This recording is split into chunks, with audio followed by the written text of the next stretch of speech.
am Rebecca from ChemKnits, and today we are going to do another comparison about when volumes can make a difference. And this time we're going to be looking at the volume of our dye bath. In this 4-inch deep full-size catering steam pan, I have 24 cups of water. This one is currently empty, but I'm going to add just 8 cups of water. And my plan today is to dye things side by side, so that way we can see what kind of differences we may get on our yarn by dyeing yarn in a lower immersion situation versus a higher immersion situation. Before I tell you more about this project, I want to give a huge shout out and thank you to today's lab partner, Tina Stellhorn. Tina, thank you so much for being my lab partner today.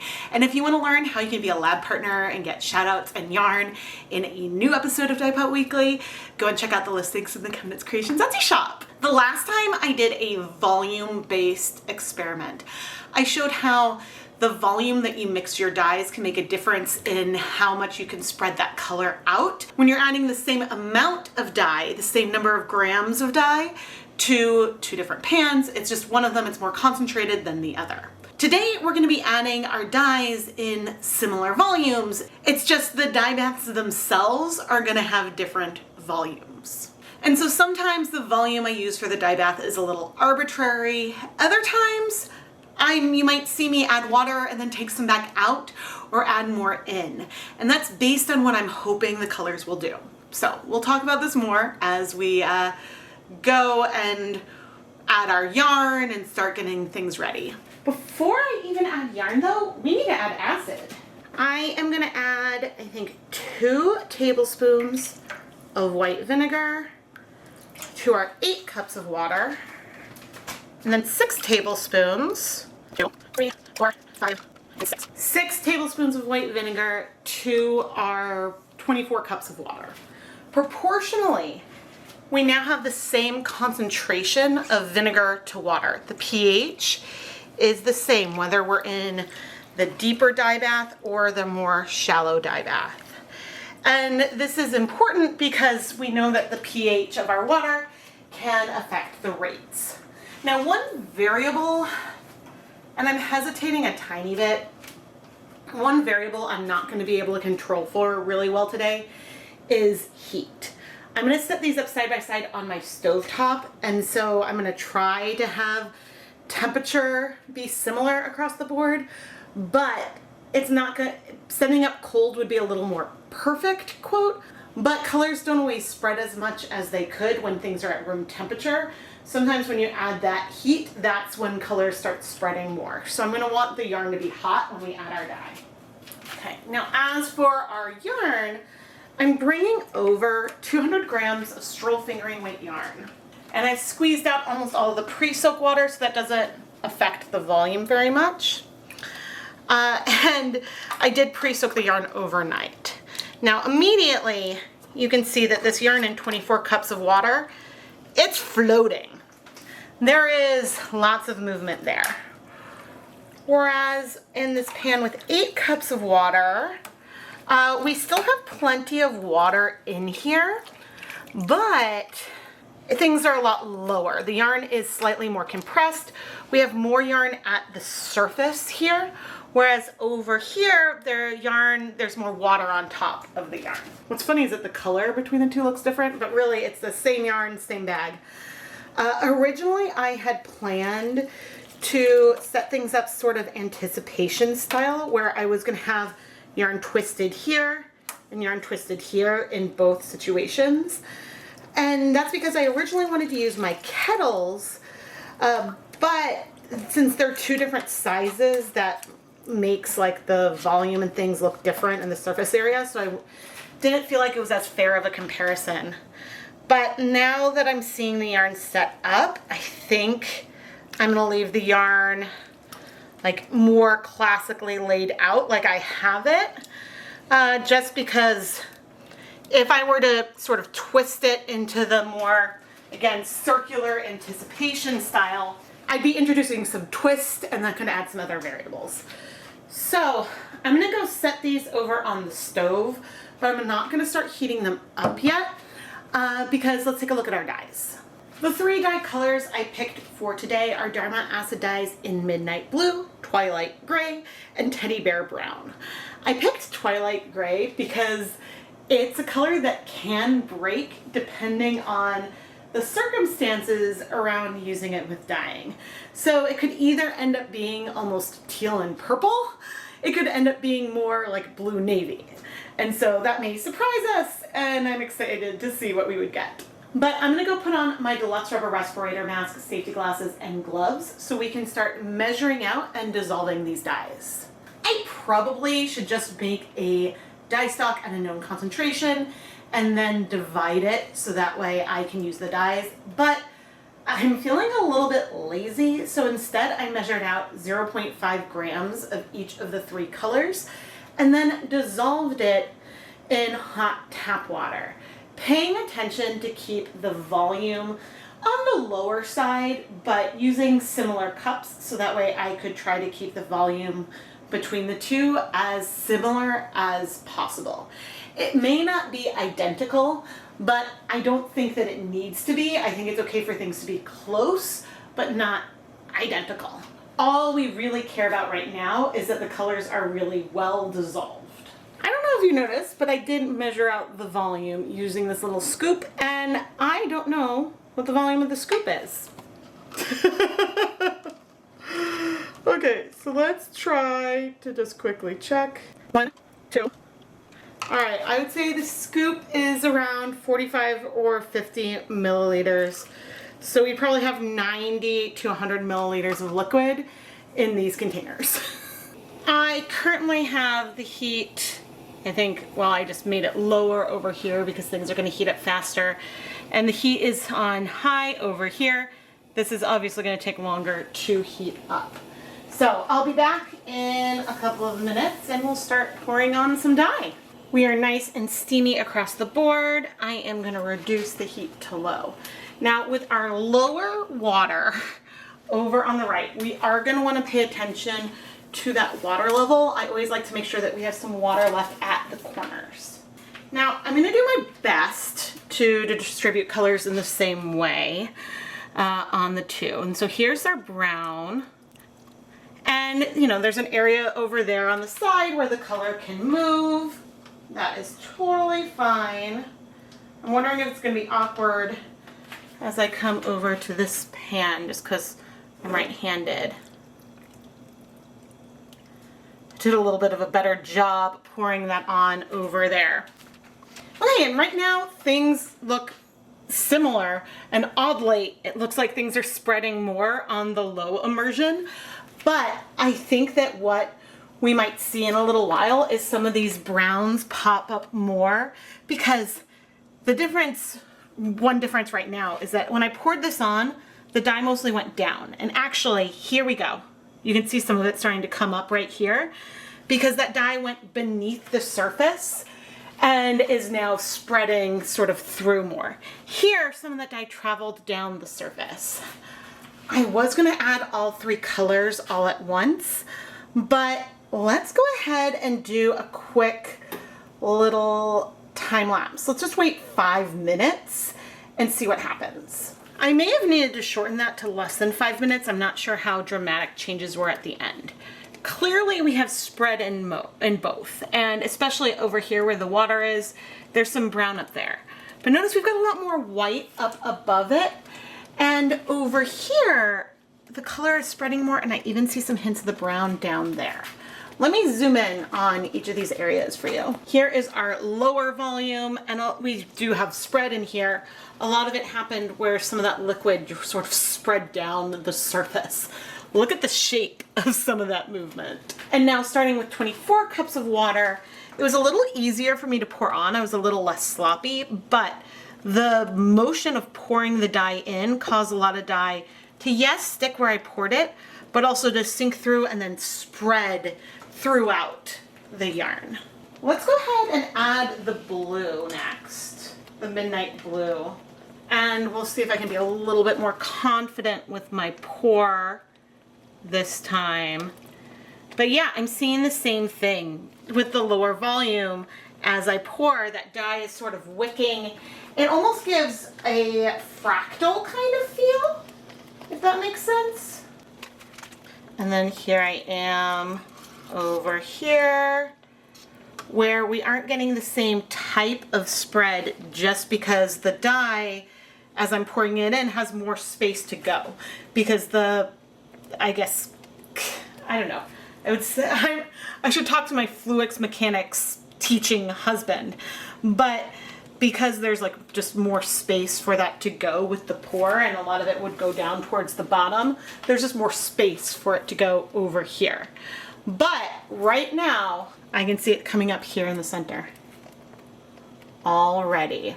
And so I think once again, let's do a little short time lapse and chat. The midnight blue really started popping up in multiple places in the center, which surprised me a little bit, and I don't know entirely why I'm surprised. In both of the cases, I could have brought a spoon over after pouring on the dye to spread the dye more, to give it more impact where I wanted it, to help make the coverage even. If I brought a spoon in onto where this blue was spreading out, I could help poke down some of those areas that are a little bit more white, if I chose. And we're still on our higher volume system. We're still gonna get a variegated yarn with different colors. We just might see more blending of them because I still have a third color I plan to go ahead and add. And when I add that color, I'm going to be adding it on top of dye that's already present. Now, I think layering colors in this way is also really, really fun because by giving each color a little bit of time to set before moving on to the next one, we're giving a chance for the colors to blend on top of the yarn versus blend in the liquid form before going on top. And that just makes things a little bit different. I've shared lots of videos about mixing colors versus layering them on one at a time and the differences that you can see. I think some of our differences are obvious. And this is another example of how the total amount of dye that you're using on a project doesn't necessarily dictate what the colorway is going to look like. Because, well, we don't know what's happening on the other side here, but we have two very different types of variegated colorways. And so last but not least, I have our twilight gray, which, yeah, I think because things are hot, it's going to behave a little bit more navy for us here today, which is okay. All right, and then here, pouring that on in.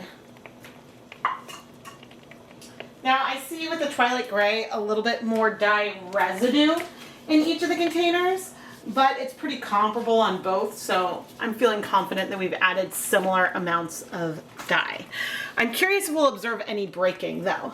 And since I went ahead and filmed a 5-minute time lapse for each of the other colors, let's do that here as well. Even though we have so much color spread on our 24 cup pan, I don't know how much we're gonna see. And even standing here looking at it, I don't know how much we're gonna see, but things could be happening beneath the surface. And I am being a very, very good ChemKnits and not bringing a spoon or my tongs over to press that one light patch down. We'll see if color comes over it, but I am not touching anything. So one thing, and I'm still not touching anything, I see some brown over in there. I am really happy with the water level we've maintained over here. And I am seeing a little bit of evidence of breaking in our twilight area. It's very, very subtle, and I don't think the camera is picking it up, but there's almost some greener hues up there. And there's a little bit more pink in some of those areas. It's extraordinarily subtle though. And as for our higher immersion pan, I think some of the blues traveled down there, but whatever happened so far is less dramatic than what we saw before. But now I need to finish heat setting everything. And I'm gonna keep a close eye on things because I want to make sure that the water level doesn't run too low, but I have it I have the heat on. I mean, we're seeing some bubbles, but it's ultimately low enough that we should be fine. I'm gonna set a timer for 25 minutes and then we'll be back. But I'm using all my self-control to not get a spoon and see how much color has struck versus not struck.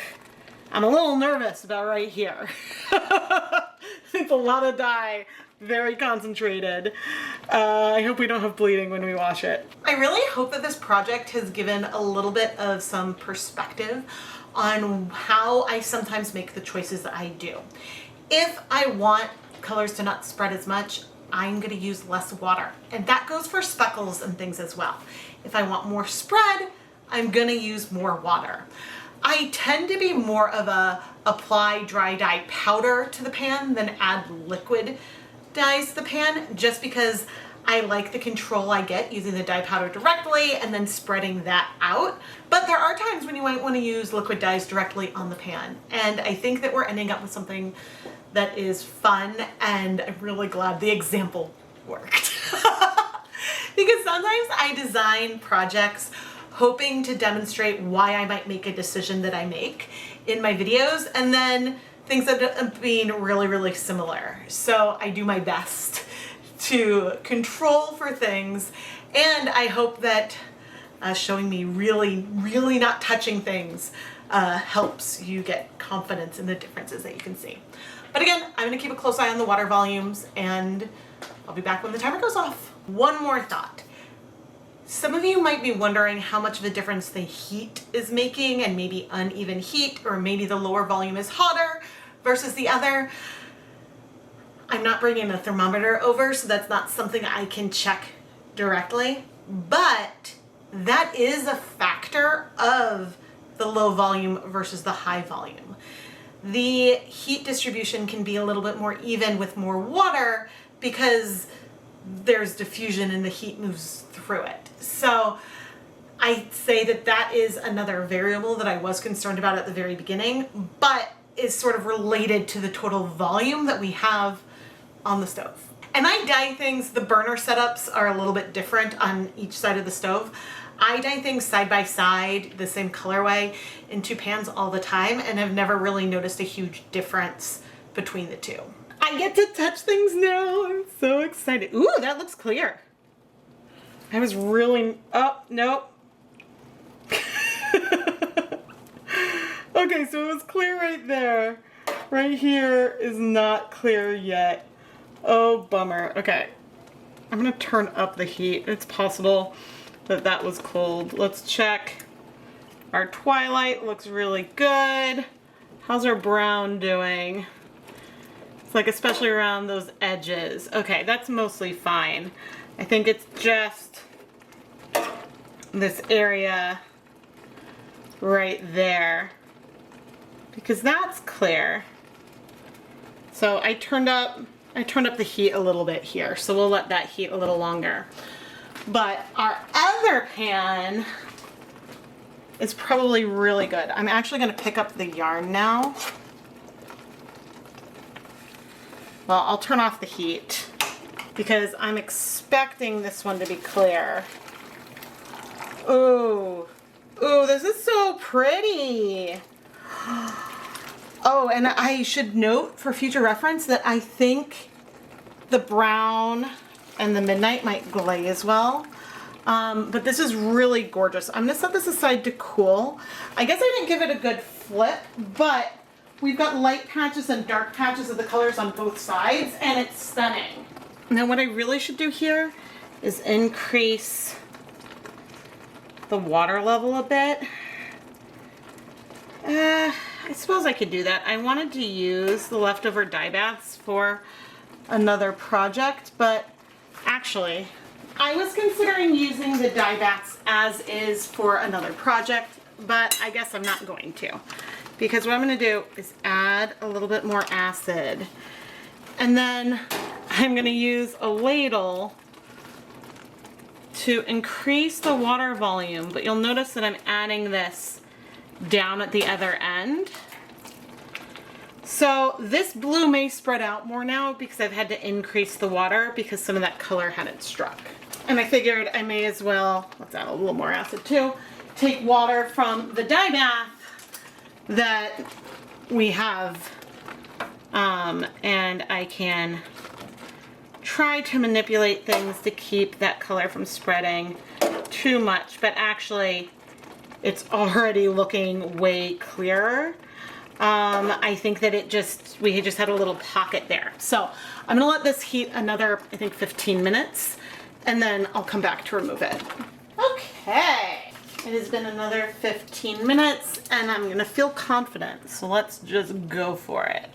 We're gonna pick up our yarn and flip it over. Okay, the blues are different, but even on the reverse side, we have a lot more white, a lot less spread of the colors, which isn't to say you can't get spread when you're dyeing low immersion. It's just you get more spread with more water, and I've already cleaned that pan. So again, I'm gonna let everything cool and then we can wash it. Let's wash all of this yarn together. Oh, my arm didn't go high enough. Okay, so that was our low volume. Here's our high volume. I think we have a difference, don't you? Oh my gosh. The coverage. Oh, sometimes I might wash things separately. I just added some dish soap. If I was concerned that there could be some color transfer or bleeding, and I suppose that is technically a possibility, but we're going for it, and I can separate them if I need to. So let's see. All right, I'm seeing a little bit of some bleeding, like that's some color there. I'm not immediately concerned, but I am a little bit concerned because of how concentrated the dyes are on some of the areas of our lower volume ones. So let's just fill this basin up again. All right, let's see. Let's see how we're doing. That's really cool. Yeah. Wait, what's cool, Ryder? Look at that yarn. Oh, thank you.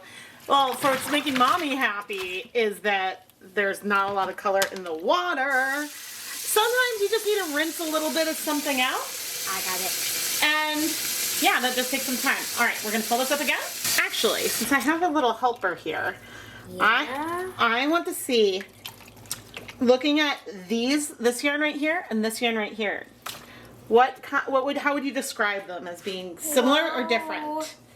They're pretty different because I'd say that one's darker and that one's brighter, you know? Cool. Yep, that's a way to describe it. But you notice a difference? Yeah.